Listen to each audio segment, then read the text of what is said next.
The Three Down Greencast is brought to you by the Pile of Bones Brewing Company, Regina's only downtown brewery. Sergio Castillo.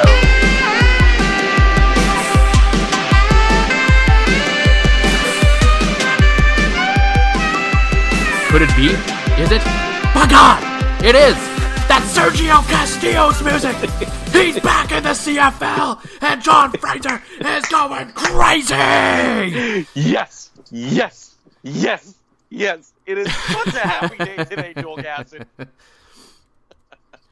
Yes, my favorite obscure CFLer is back in the CFL. It's been a bit of a road for Sergio to return for our good friend here, John Fraser. If you don't know something, no. You got to say it with me again here, Joel. Sergio. Now, I think I'm just gonna save that, and then every time, and just drop it in every once in a while, just to especially if when we start talking about him, if he does make the lines, you start talking about him. Every time you say his name, I'll just drop it in. It's a fun little aside, a little thing that we might start doing here. If there's Sergio Castillo news, it's worth talking about. But yes, this is in fact a very big week for John Fraser, as easily his favorite kicker and perhaps his favorite CFLer of the last number of years is back and trying to make his way back to the CFL.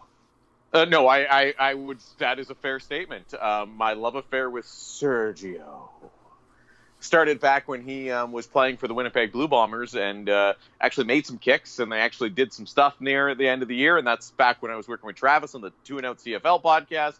And yeah, it just kind of started a love affair that has become a shtick.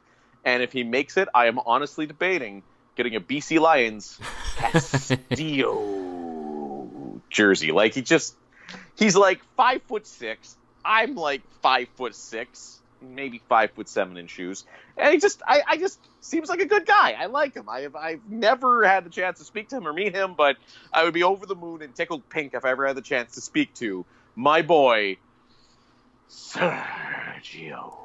Yeah, in this line of work, you don't really get excited by a lot of athletes or famous people anymore. It kind of gets knocked out of you. You'll learn that they're just people. But every so often, there is still that one that sticks out, and I think Sergio is definitely that for you. We were talking before we started recording here that should he make the team, we're going to try to set something up with the BC Lions, whether it's before the game and if they win after the game, to try and have a little chat with Sergio at least and have a little fun with him. He probably has no idea any of this is going on. But, oh God! It would certainly be a lot of fun indeed to hopefully get him in on the joke a little bit and have some fun with Sergio and let John really fulfill his dream of meeting his punting idol. You know what? It would be that and my previous favorite obscure CFLer. I have to meet him one day, Ryan Dinwiddie. Yeah, I mean, I have. And you can get lost in those eyes for days, right? So exactly. He has the eyes of a Siberian Husky, and I actually have a Blue Bombers Ryan Dinwiddie jersey. You would, yeah, you would. I absolutely do, which also led to a great story at the 2011 Grey Cup. I was there again with Trav from 2 and Out, and this was long before we ever even conceptualized the podcast or anything. We're just there as two buddies at the Grey Cup, and the night he was going to go to a tweet up and we were going to meet up later, I said, you know what? I'm going to wear my Dinwiddie jersey because it's unique, right? He walks into Riderville in BC and walks up to some random Rider fan and says, have you seen some idiot in a Dinwiddie Blue Bombers jersey? And this random fan who doesn't know me from Adam, look, he goes, yeah, no, I just saw him over by the bar. And Travis managed to find me in a fairly packed Riderville because he just asked the guy for the Bomber Dinwiddie jersey. So from now on, the night I'm going to get, as me and the boys call it, the zestiest at Grey Cup is the night I wear my Dinwiddie jersey because it makes me easy to find. Yes, and as we talked about, you're short and it's easy to lose you in a crowd of people. It really is. It's not a lie. Because otherwise there's not much descriptors. Hey, have you seen the generic white guy with a goatee? Yeah, he's everywhere. Exactly. Hey, at least you'd be like, hey, tall guy, skinny, he's got red hair. Oh yeah, red hair guy. Right. For me, you're right. It's okay. He's got brown hair. He sometimes wears his glasses. He's average height, and he's about an average build. It'll be like the worst cop description ever. Like, okay, that's like 75% of men around here, so... well, I could legitimately... I honestly think I could get away with a crime now that I think of it. Not that you would ever want to do that. No. Condone. No. What are you talking about there? Hey, bookie man, shh. Be quiet. They can hear you in the background. All right. Speaking of non-crimes, we're going to get into the Rider green and white game a little bit. Neither of us were there, so we can't really get into the specifics too much. It's more kind of the general feel of what came out after the game and how we really shouldn't read too much into this glorified controlled scrimmage thingamabobber that you want to call it. We're also going to get into just camp in general, kind of how we're feeling about it, maybe touch on the jerseys a little bit, and maybe a couple other surprises along the way, depending on how time goes. But, John, I hear you have a growler tonight, so it's going to be something funky. What is in the glass this evening? It is the Blackbridge New England IPA. Nice. I was at the Co-op liquor store the other day, and I was really hoping to get myself my favorite summer beer, that being the Pile of Bones White IPA. Yeah. But I came there with my growler, and they only had Blackbridge's New England IPA on tap. It is, to me, it's a similar taste profile to the White IPA.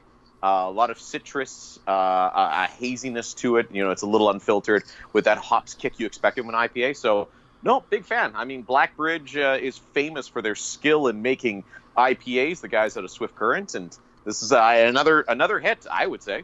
Yeah, they make that one usually a couple of times a year. It's a big hit. It sells really well. It's a very solid beer for them. For me, I had 9 pallets of product to put away at work today. Well, not personally, just me, but me and a few other people who were tasked with such abilities today. And then I had a dodgeball game tonight, so I'm a little tired. So I'm taking it easy tonight, drinking a nice Pile of Bones cranberry kettle sour. Ooh, and it's great. I can vouch that if nobody believes us, before we make the recording, you can always hear the crack or the pop of a beer or a growler. Mm-hmm. So, you know, I feel like, you know, we should just keep that, maybe just drop that sound effect in so people know this is legit. We're actually drinking this. Yeah, maybe we should actually start like opening it during the segment. That might make sense, and there will be, you know, some sort of fact, because this isn't like a video podcast or anything like that, because no one wants to actually look at us. We don't even look at each other while we're recording this. It's a Skype phone call, not a video call.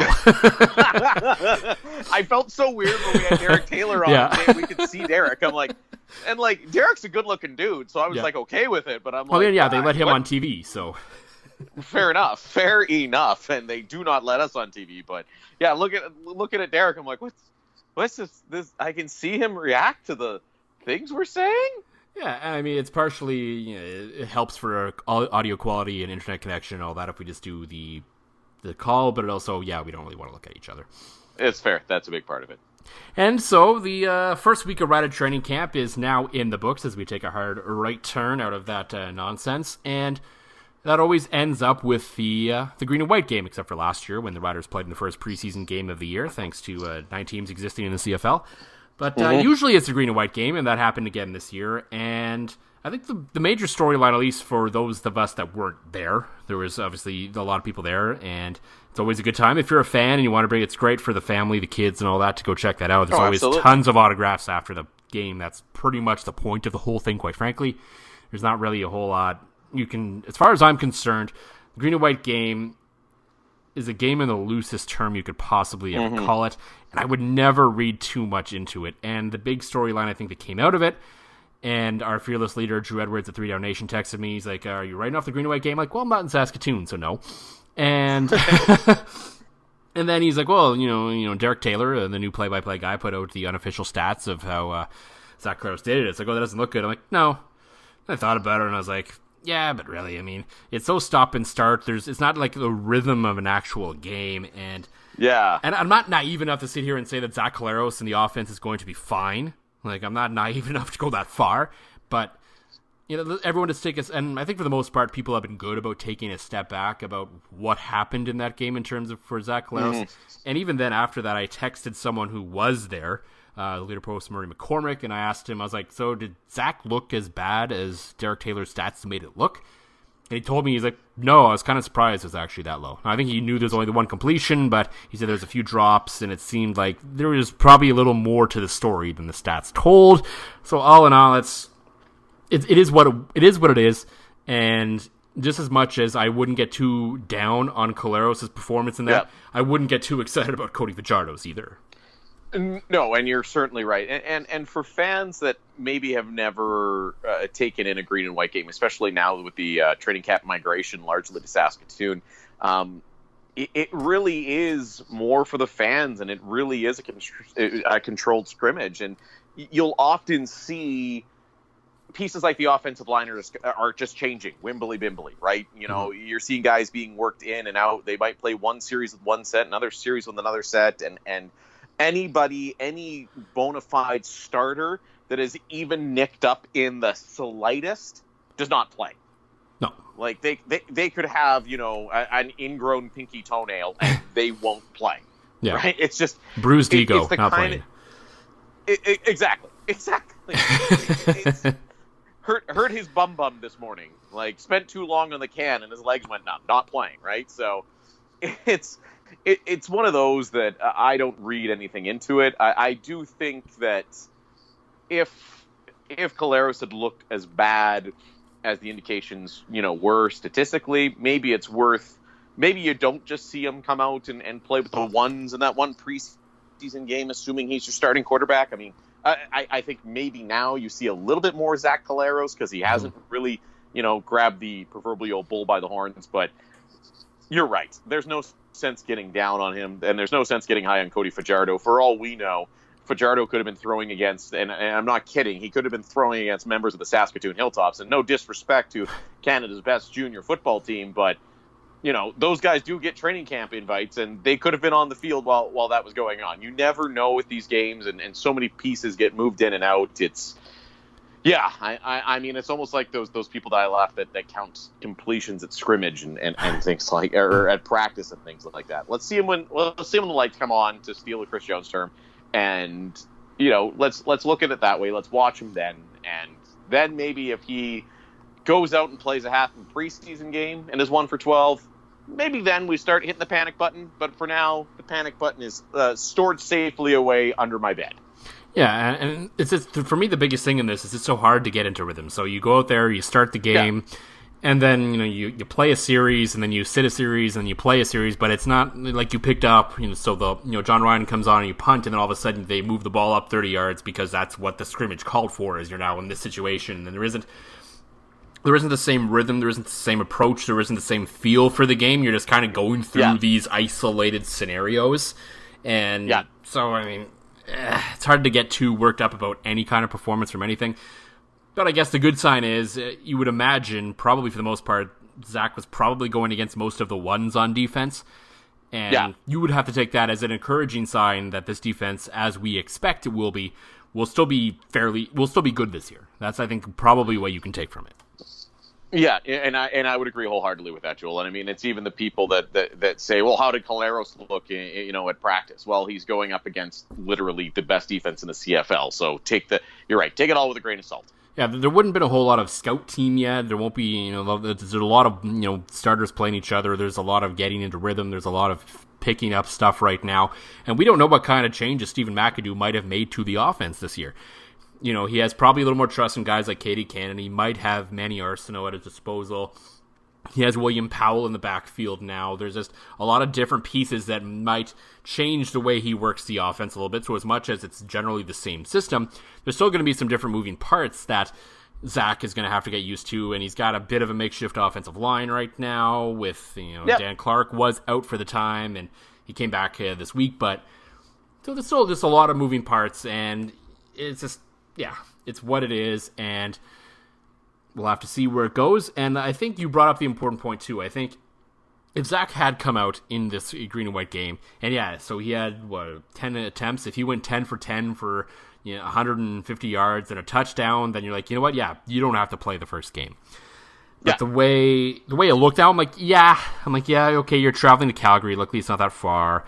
And you only have a limited number of seats on the plane, even though you can dress as many guys as you want.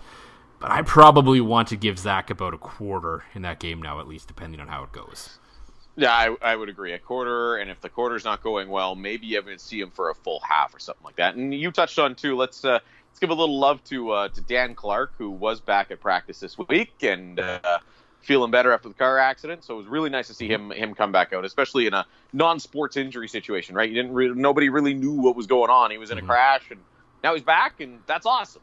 Yeah, that's probably, I guess, right now sort of the biggest news around rider training camp. It's pretty much gone as expected, and I mean, the both of us, we've covered enough camps to know there's always, there's the excitement of the first few days, and everyone gets kind of the obvious stories out of the way, and then you kind of get into that lull a little bit, and then the green and white game kind of perks it up a little bit, but really, and now we're getting into the meat of it. Now, with the next few days, there's something to look forward to. There's an actual game, and the players start to get excited against hitting someone that isn't their teammate, and all of this said, so there's actually a focus now on the future. There's a focus on something other than just the mundane day-to-day. It kind of drags on.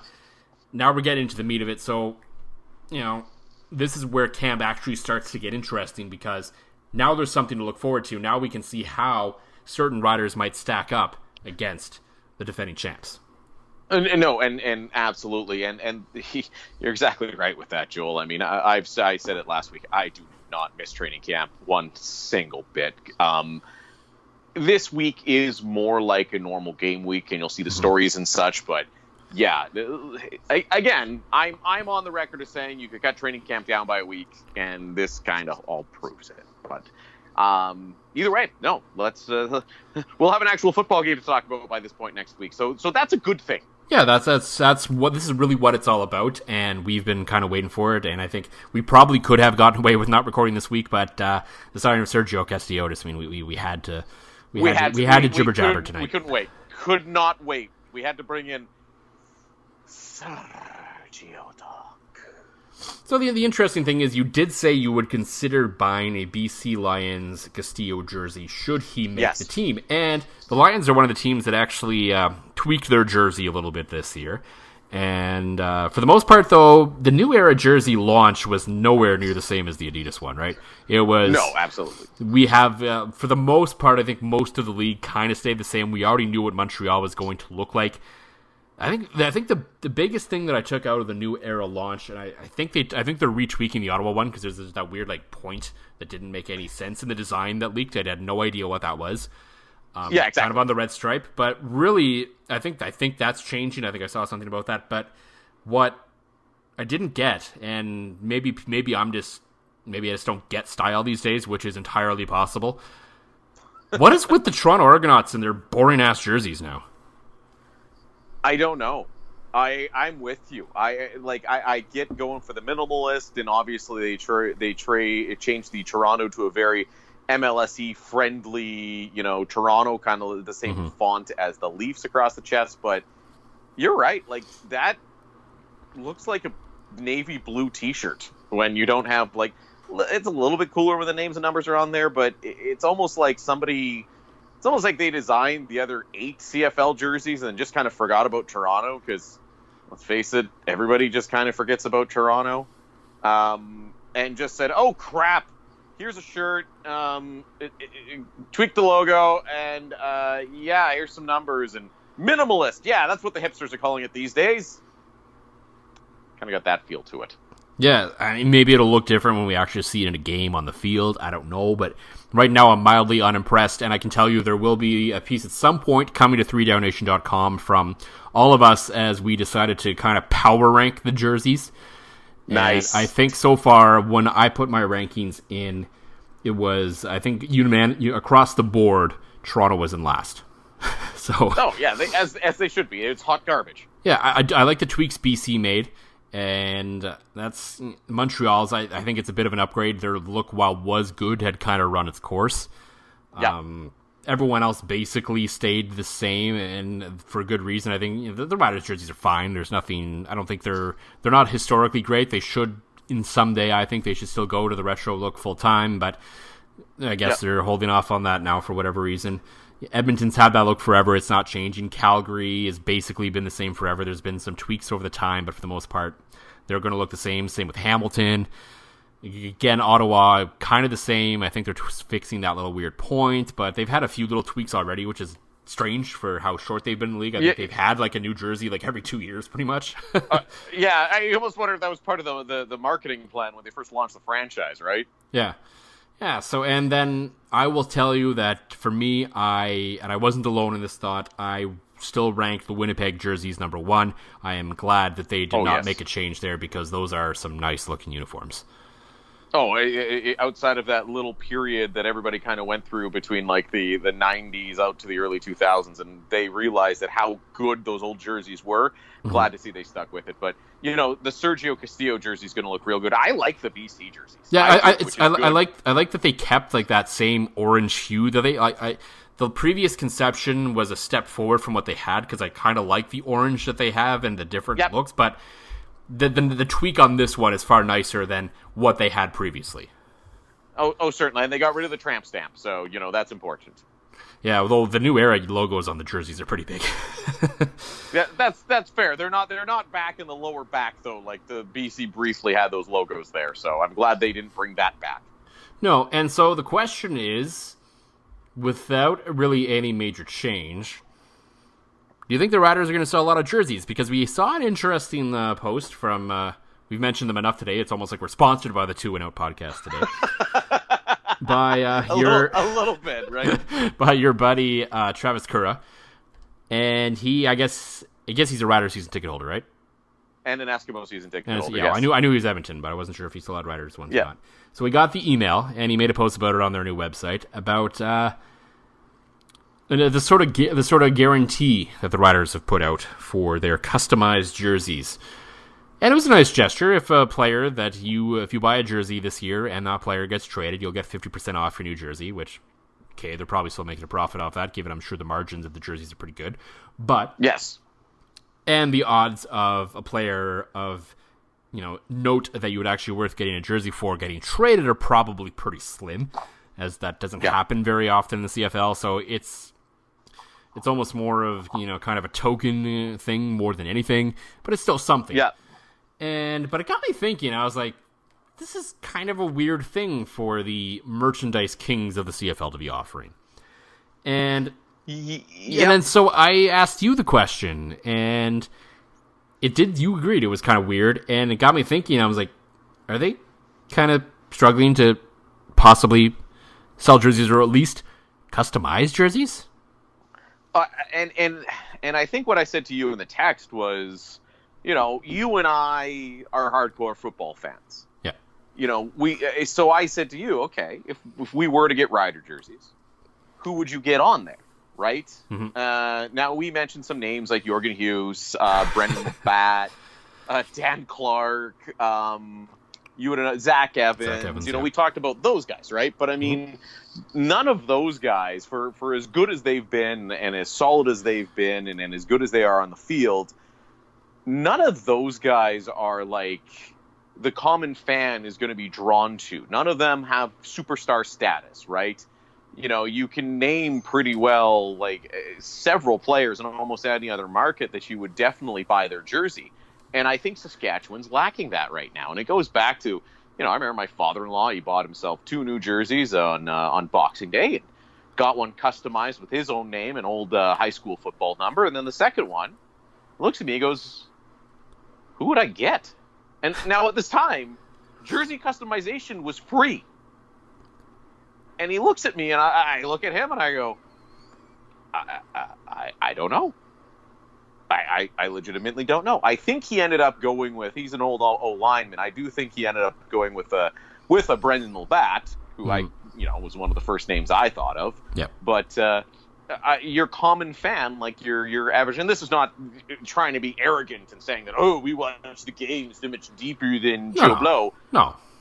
That's not it at all. It's just there's not a guy, like there's some good guys on that team, but none of them have the sexy, drawn to star power. And I mean, all jokes aside, is it John Ryan? Like, is John Ryan the guy that's selling jerseys for this team right now? Like, I legitimately can't think of a guy in a traditional jersey buying position, like receiver or quarterback or running back or something like that, whose jersey I'd buy right now. Yeah, I think that's an entirely fair point, and I think that's part of the reason why they're trying to push this a little bit, and there's nothing wrong with that. Let's get that out of the way. I'm not. This isn't any sort of slam on the team for trying this. It's they got to try to make sales and make money like anyone else, and that's fine. It's just kind of the state of where the franchise is at right now, and it goes back kind of to how we talked a little bit how over the last few years, it kind of felt like Chris Jones was the face of the franchise. And absolutely. Then that's where it was. And this is not, I know some people say, oh, here we go again with the Durant and the chick and the dresser. I agree 100% it was time for those guys to go. It's not confusing with, I'm not trying to say those guys should stick around because they sold jerseys and fans love them. Those guys, it was their time to go.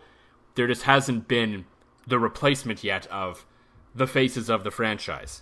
And that's kind of what they're looking for still, and John Ryan's, a decent stopgap for that, I guess. We talked a lot about John Ryan last week, so there's no reason to get into that again. But yeah, it just feels like there isn't the marquee, and you're right. This isn't. I'm not someone who sits here and says, "Oh, only real fans matter." We're not Kevin Lowe here talking about tier 2 fans or anything like that. Like this, exactly. To me, every fan, no matter your level of interest, it does not matter. And this is going on right now in the NBA with the Raptors. And there's a lot of people being like, here we go with the bandwagon, blah. Who cares? Exactly. It's fun. Sports is fun, and everyone starts somewhere. And yeah, it's not going to convert everyone. It never does. No bandwagon ever converts every single fan. But you know what? There are going to be a ton of kids watching the Raptors right now who are enjoying this run that they're on, and this is going to stick with them for the rest of their lives, and they're going to become basketball people. So it's going to convert a few people just like any run in any sports does. And it happens around here. It happens everywhere. Everyone starts somewhere. So I don't judge any fan for when they jump on the bandwagon or even if they stay on the bandwagon. I don't care. Yeah. It's sports. It's fun. Exactly. I'm with you, man. I'm a grown-ass man who's watching full-length NBA games for the first time since I was in high school. I mean, it's that kind of effect that something like this can have on there. But, and again, it all goes back to, as you said, the state of the franchise. I can't think of somebody that, if somebody was joining the Ryder bandwagon tomorrow, whose jersey would they buy? I don't know. And I think that's what's hurting, jersey sales. And this is probably why they put, again, I like the promotion. It's great. Mm-hmm. It's an interesting point that, as you said, kings of merchandise sales trying to do something to sell merchandise. It's unusual. Yeah, it's different. And you asked me the question, who would you get? I think had he not been slowed down by injuries the last few years, Naaman Roosevelt might have been that guy. Yes. I think William Powell has potential if he sticks around, but he's kind of getting up there. I don't think Zach Collaros is ever going to be that guy. I think the offense won't let that really happen, per se. No. So, is it dependent on Isaac Hacker? Is this Watford? Is, maybe it is a guy on defense. You never know. It's possible.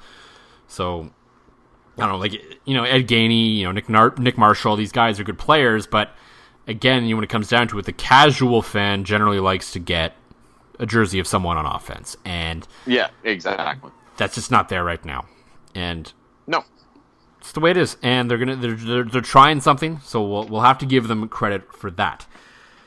Since we kind of talked about the Raptors a little bit, I think we can close here today talking about something we saw on Twitter that doesn't involve football at all. So if you don't care, feel free to stop right now, as you probably stopped a while ago anyway, so it's fine. That's fair enough. Our shenanigans off the top really went on longer than usual. I wouldn't be surprised if everybody's tuned out. Even our folks have probably tuned out right now there, Joel. Yeah, well, I don't even think my dad knows how to listen to us, so it's okay. Got to get him on board. We need one more listener. We got to make it a total of 5. So you sent me a tweet the other day, and your only response was, "Oh, hockey." And it was in the middle. It was right after a basketball game, so I thought it was going to be one of those hashtag please like my sports tweets. Right. Instead, it was far worse. As I open this tweet, and it's a father, I believe, in Northern Ontario, talking about his son's spring camp for his minor hockey league team. Yep. And how, and I it's so ridiculous that we're even talking about this. We have to, this is even something that I think we both feel so strongly about this, we want to talk about it. Yeah. That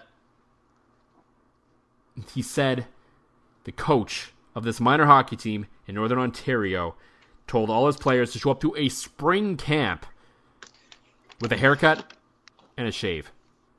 Like, oh my god! I know it is so that like and it's funny that I know there's some negative buzz around football right now, concussions and things like that. Mm-hmm. You know, rightfully so. It's dangerous, but it's just funny that hockey just can't seem to get out of its own way. It's almost become this elitist sport, and hockey culture is just. You and I laugh at it constantly. I said this year I have not watched a single hockey game because of the owner of the team I used to cheer for. And I feel so liberated just not having to scoff and roll my eyes at hockey culture every second week because of something dumb, because I just have not paid attention to hockey at all this year. I mean, it's still on my Twitter feed a little bit. It's impossible to completely ignore in Canada. Right. But for the most part, I've been so disconnected from hockey and its culture that it's been liberating. It's been so great. But it's funny. I think the best way I can summarize it is Drake does his thing as a super fan, as a passionate guy that is actually an employee of the team that he happens to love. Loves his team. There's not a single person that can't say that Drake doesn't love the Raptors. Yeah. Now that they're mainstream, and all the hockey culture guys are getting in there. Robble, Drake. Drake shouldn't be doing this. Drake should just sit down and wear a suit and tie and shut up like the rest of everybody at Air Canada Center. Like, it's just, I find it comical that like, now even in Canada, as hockey culture, as basketball culture becomes more mainstream, hockey culture still finds a way to get its ugly teeth in there and just show up like, dude, let the dude have a good time. He paid a lot of money for those seats. A lot of money. Like, everybody relax. Like you said, sports is fun. Do we all forget that? I think hockey forgets that from time to time. And that's all the time. Constantly. Constantly. I mean, even now as a parent, Max is in my 3-year-old, 3.5-year-old. He's in football. You know, and all it is you got coaches, it's running and jumping, and the kids are catching. Like, there's no helmets or pads or hitting or anything like that. But I couldn't imagine. I've heard of kids, a little bit older than him, year or two older, getting tiered, like you're getting cut at 5 years old. Like, what the hell is wrong with this country and with hockey that this is accepted as normal? Like, sports should be fun, Football is still fun, and it's funny that there's all this talk that, basketball is the fastest growing sport in Canada, and hockey is losing its root. Well, no shit. Like, basketball's fun.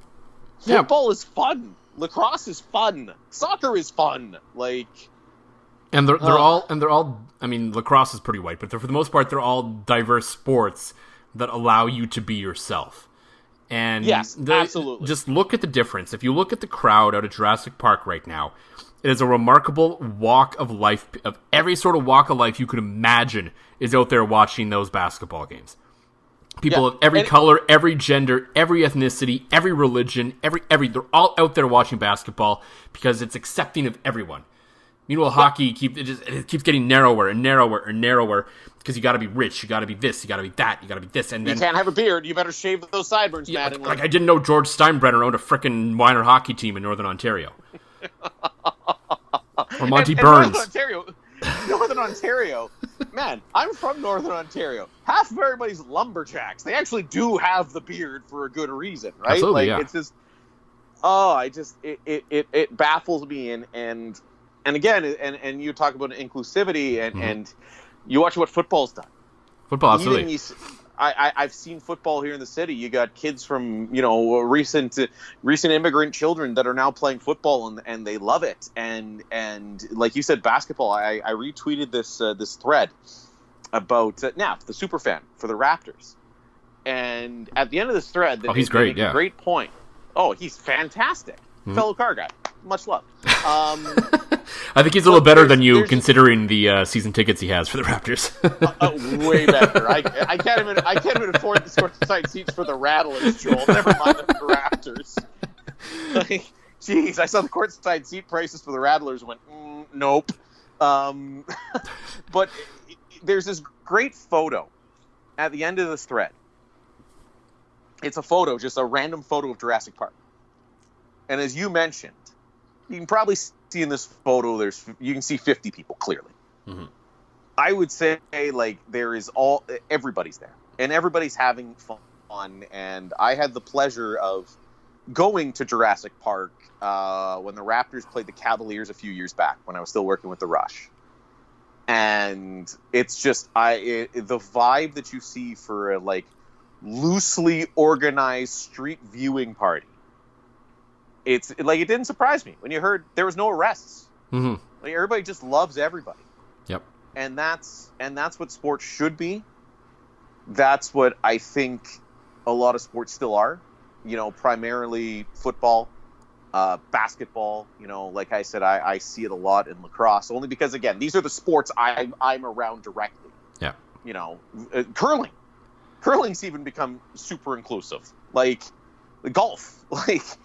And then you look at the sport that it shames me to say because I grew up playing hockey. And I once got cut from a team because the other two goalies, their dads were on the booster club. Right? Like these are things that happen in hockey culture, and it's just it's shameful, and it's got a reputation for that. And yeah, you know, I've been a lifelong hockey fan. As I mentioned, I played it. I played it at a decent level, and yeah, I'm a grown-ass man that finds myself. I started doing the dishes tonight, and when I do the dishes, I throw on my phone. You know, I watch some TV on my phone, and I'm like, well, what the hell's on tonight? Oh, yeah, Game 1 of the Stanley Cup Final. Like, it's just a month after the conference finals ends, yeah. Yeah, exactly. I've completely forgot about it. Like, I am way more vested on the fact that, you know, if you want the best deal you're ever going to get, come on down to Oakwood Nissan Thursday night because I'm going to be paying zero attention. I'm just going to, yeah, this is what your car payment is. Yeah, sure, whatever. Sign the docs. Let's go. Yeah, the wraps are up again. Like, that's what it's going to be. So I know it's a bit of an aside for us, but I'm glad I got to verbalize it because you and I almost feel like we should just start, like, we almost need the hockey culture tweet of the week. Because you'll find one every single week without even trying. Yeah, you certainly will. And we may be un-Canadian now, but we will always have Sergio Castillo.